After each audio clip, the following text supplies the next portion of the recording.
Hello guys, welcome back to this channel. This is Jump Rate with guys. You know, I have serious I have serious thought on people that are, you know, chanting. Look at this video. Look at this video. You see a lot of liberals chanting no war on Venezuela. It's very annoying. I've seen a couple of videos where Venezuelans go into all these all these rallies and demonstrations when they say no war on Venezuela. So I see all these Venezuelans go there and like, what the fuck? What are you guys doing? Like, you're not even from Venezuela. So what are you talking about? And look at this rally, look at this post. Now, the irony of life is why these people are protesting against Trump. No war on Venezuela. There are millions of Venezuelans celebrating the victory and the liberation that Trump has just, given them at a platter of good.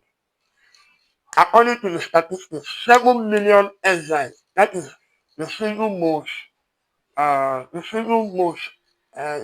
exile from a single nation. You understand it? Like one country, 7 million people are living there. Why? Because there is oppression, suppression, murder, violation of human rights from one man, Nicolás Maduro.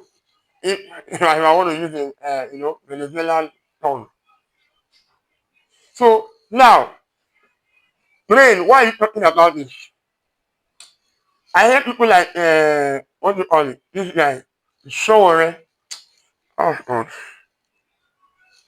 The biggest problem we have in Nigeria, I can tell you categorically, are those people that went to school. But school never taught them how to be, how to know what is justice, to know what is right, how to liberate people from poverty. Like people that see black and call it white. That's the biggest problem we have in Nigeria. People that go to school yet they don't have moral uprightness. So that is that word, moral uprightness. They don't have human sympathy.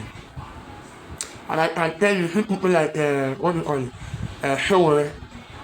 Showore is not involved in this, but after Showore have looked at everything that is happening holistically, and yet he still thinks that Trump is a dictator. He doesn't say. Now, listen, Showore. My question is, who will fight for the defenseless?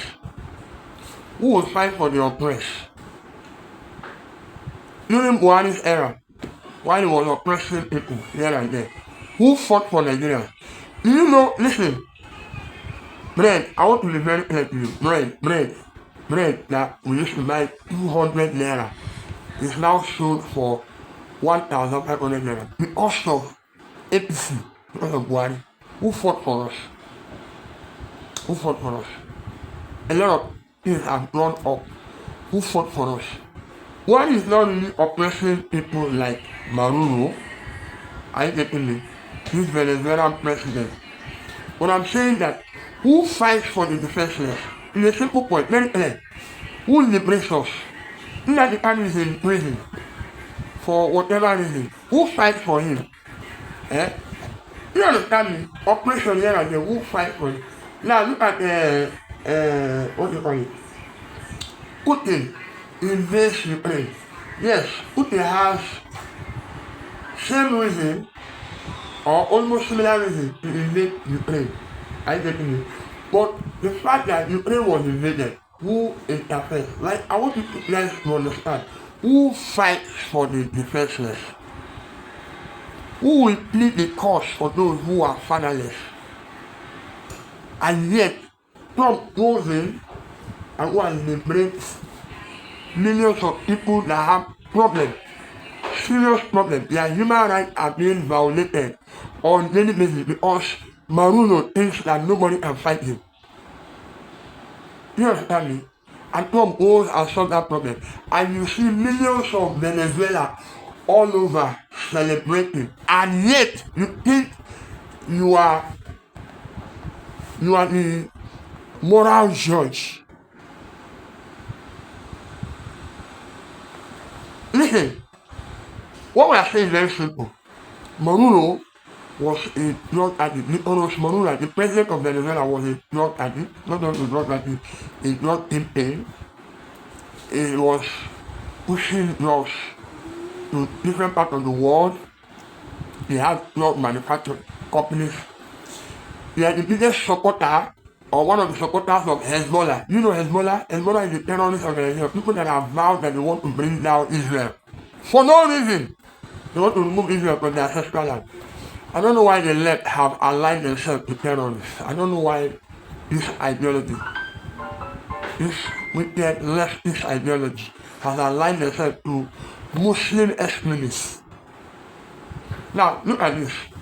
Do you know that before now, Michael Flynn, General Michael Flynn has something to say. Listen to what General Michael Flynn has to say. You understand? But the mainstream media is sort of going crazy right now because the president is bombing these ships. Do you have any comment or thoughts on that? Is it necessary? What are your thoughts? Yeah, the comment that I have is that the media is lying when they say that this is regime change. This is not regime change, okay? There was a duly elected president. Her name is Maria Machado. She's a duly elected president about 2 years ago. And when she won their election, Maduro made it. He said, "Nope, ain't gonna happen," and he took the country over. So he basically, and she's been on the run, hiding out in the jungles of Venezuela. She's the one that just won the Nobel Peace Prize, right? So, do you guys remember my post? I know that in Venezuela won the Nobel Peace Prize, but I didn't have full details. I didn't know that she was one that won the election. I thought she was just an activist. You understand? And even that same woman that won Nobel Peace Award, she dedicated it to Trump. Now this woman has been in hiding, running for her life, because Maduro, who lost election, refused to give in. You understand? So my question to Showore is, when this situation occurs and the United Nations turn a blind eye and refuse to intervene, who fights for these people? People came out in mass and voted for this woman, and yet Maduro refused her from, taking over. Who will fight for it? It's a very simple question, Showore. I'm asking you, you are not in it. Actually, I don't have respect for you. Trust me. I don't have respect for you. You know why? Because I've looked at your judgment in many matters. This video is not about Showore. I don't know why you came into the conversation, but, while I'm educating you guys on the two sides of things. People that are supported Trump and people that are, saying why must he fight? If Trump doesn't go there, you want Maduro to continue his deadly act. Maduro is having business to do with China, Iran, Russia, and all this. And you know who all this must stand for. Are you getting me? Now listen. Now you know that another thing you must know is that China has no problem doing business with dictators as long as they have something to benefit. So when you see China coming to Africa to talk about Africa, it's also what they benefit. It's not that they care about people that are suffering. So, for instance, Trump I become a president now, and I begin to siphon all the national resources to myself, and I'm doing business with some other people. I don't care about every other person that are subject to me. These are simple things. You understand? Like, common sense. I don't want to, I'm somebody that, when I talk to you, I allow you to think. That's my kind of person. I give you, I bring the opinions before your table, then you think on your own. Think. That's why you see me when I talk, I don't really think, use your brain. I print the picture for you, then you think for yourself. I can't think for you. I will not think for you. Let's just hear a little bit of what he has to say. So, this is not regime change. The President of the United States is not about regime change. He's about making sure that put enough pressure on Maduro, right, who is not an elected guy. He took it over. He took it over violently, and he took it over illegally. and Maria Machado's election was recognized by the United Nations as well as many other countries, to include our own, as a duly elected person. So it's not regime change, and that's what the media will say. The media has tried to, bolster a narrative that is false. It's a false narrative. So what President Trump, and he will be the ultimate decision maker on Venezuela and what happens with Venezuela. But these actions that we are taking, these very exquisite tactical actions that are happening, exquisite meaning very finite actions that we're taking, is really to just demonstrate that we can do what we need to do, and we will continue to keep the pressure. And I believe that's what President Trump is demonstrating. We're just going to keep the pressure on. And Maduro, and I feel this, so I hope he listens to this. I hope that you guys get this piece out. Maduro he knows his days are numbered, and him and a couple of cronies around him, I know that they're getting ready to abscond the country and go somewhere else. Where they're going to go, I don't know yet. Maybe they'll do the Assad and go into Russia, or maybe they'll go to Tehran, maybe they'll go to some other country, but I think that Maduro is about ready to leave.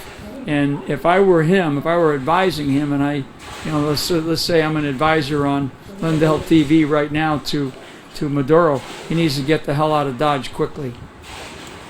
You understand? So actually, before everything happened, they advised him, but the arrogance, just like Tinubu now. Tinubu, you cannot read Nigerian election. Listen, I can tell you, Tinubu cannot read Nigerian election. You see all those human rights abuse. There are many human rights abuse that have gone on the carpet. How many of you remember 2020? 10 October 2020. Do you remember 2020 and 20? How many of you remember? The NSAS. At the 2-8. You remember? All the things that are going on the ground during APC regime. If Tinubu wants to use his brain, create a legacy for yourself, serve one term. If you cannot win the heart of Nigeria, just serve one term. Create a good environment and leave. Nobody will come after you. See, APC, all of you put together, all the evil things you have done in this country, you put out your brain. I am advising you. You need to make this my complaint. I'm advising Maduro. I'm advising you. Someone will say, who are you to advise them? Okay, you want to know who I am? I will advise you. At the end of the day, I will come back to the same channel, God's willing, to remind you guys. Even if I'm caught up with so many other things, my life is going, you understand? Because of what this advice I'm putting out now, I'll come back and put on this channel, same way, maybe not in the same environment, in a bigger place, bigger studio, and I will tell you, I advise you, APC, listen, you see Trump, he has had all the atrocities happening in Nigeria. When you see, for Trump to be saying shithole country, shithole, disgrace country, it means that he has been hearing things, he has been seeing things. Who will take this message to APC? Who is going to take this message to APC? For Trump to be saying shithole country, disgrace country, he has been hearing things. He don't hear things don't come in table. He hear them. You cannot read the election. You cannot read the election. Now, listen. All the tomahawk that Trump has been sending to Sokoto and all these places, how much did you pay? Trump sent $200 million to all the Christian healthcare system. How much did you pay back? Did you pay back anything? You know? You look as if these people are doing something for something. I'm not saying that there's nothing they're eyeing. They are eyeing alliance. Nigeria is the biggest black nation. We must align with the United States. They don't want Russia, they don't want China. We are buying a lot of products from China. USA don't want that. Yes, all these things are there. I'm getting me. But beyond all these things, Christians are there. Christians and the oppressions that is going on in Nigeria is there. Beyond all these things. All these are there, but beyond all these things. Oh, and somebody help this politician. Who will, I know this video is going to go viral. whether today or some other day, it's going to go viral. Someone is going to hear it and is going to post it, and someone else will post it. Listen to me clearly. APC, you see how this is your defection. You defect from PDP, you come to APC. You defect from, what do you call it? All the NNPC, that control party. It's not going to work. All the oppression and see, let me even tell you something for free. It's good that all of you are coming to one party so that when you are destroyed, you'll be wiped out. So, am I praying for a discussion? No. I'm praying for your repentance. I'm praying for your repentance. All this evil has been coming to Trump's evil. Is Trump God? No. Far from God. He's not God. But you see the authorities God has given him. If you fear God, anybody that fears God should fear Trump. His wisdom. Because he's the king. He's the king. He's literally the king. He has the power. God has made him king. If you like, accept it. Now what can you? Am I trying to convince you to accept it? Don't accept it now. Don't accept it. The same way you are rebelling against God is the same way you want to rebel against Trump. No problem. No problem. No problem. No one is forcing you. You live your life the way you want. Am I worshiping Trump? Far from it. But it's Trump, my mentor, very well. I've been studying him and I like his lifestyle. He doesn't take alcohol. Me, I take once, but he doesn't take alcohol. You know, there are many things to learn from him. But that's not the point. Listen. My point is clear. Tinubu, now, today, don't think about rigging the election. Look for what you will do to win the heart of Nigeria if you must come back. If it's a must that Tinubu must come back to power come 2027, look for something that you must do to win the heart of Nigeria. And I've told you in this channel and in this that I will campaign for you. Did I not say it? I'm going to campaign for you. I'll campaign for you. Right? I'll campaign for you. I'm going to campaign. I'll go all out campaigning for you. What should do the right thing? Especially some of the things I've pointed out. If you are listening to us and you are doing many things, I will campaign for you. Someone will say, why will he listen to you? How many people do you have following you? I don't need you to listen. You that you are thinking how many people do you have following? I don't need you to follow me. Just listen. If I listen, don't have the way of causing me to go viral. Oh God, no. See, am I depending on you? What's your problem? I'm not thinking about you. Are you getting me? What is important is doing the right thing. Yeah? So you have to listen. Right? Yeah, you have to listen. You gotta listen. Trust me, you gotta listen. You gotta listen. Alright? So, I don't know. I've made my point clear. And, the thing is that Maduro even heard Trump. Listen to what Trump said and what Maduro had to say. I'll just drop it there. Thank you, like and subscribe. I'm going to be playing what Trump said and what Maduro. Because when people start saying, go and face your own nation. That's what they're telling that they can do. Face your own nation. Go and face your. When people start saying face your mind, your business, there's something there. There's something they're hiding. There's something they're hiding. Alright, thank you. This is Super Your Brain. Subscribe, like the video, and share it. Thank you. Why should Maduro take your threats seriously? And he can do whatever he wants. What's your end game? Maduro? What's your end game? There's no answer. He can do whatever he wants. I mean, we have a massive armada formed, the biggest we've ever had, and by far the biggest we've ever had in South America. He can do whatever he wants. It's all right. Whatever he wants to do. If he wants to do something, if he plays tough, it'll be the last time he's ever able to play tough. Y después yo me quedé reflexivo, ¿no? Y he estado reflexionando en los últimos días las agresiones ilegales que ha habido. Y pienso que el presidente Trump lo pudiera hacer mejor en su país y en el mundo. Le iría mejor, ¿verdad? Dentro de su país, con los temas económicos, sociales. Le iría mejor con el mundo si él atendiera los temas de su país. Cada presidente en lo suyo, atender los temas de su país. Porque no puede ser que él atienda el 70% de sus discursos y declaraciones y el tiempo es Venezuela. Y Estados Unidos, y los pobres de Estados Unidos, los que necesitan vivienda y los empleos que hay que crear. Que cada quien atienda a su país. Y de verdad, si vuelvo a hablar con él, se lo voy a decir. Que cada quien atienda sus asuntos internos.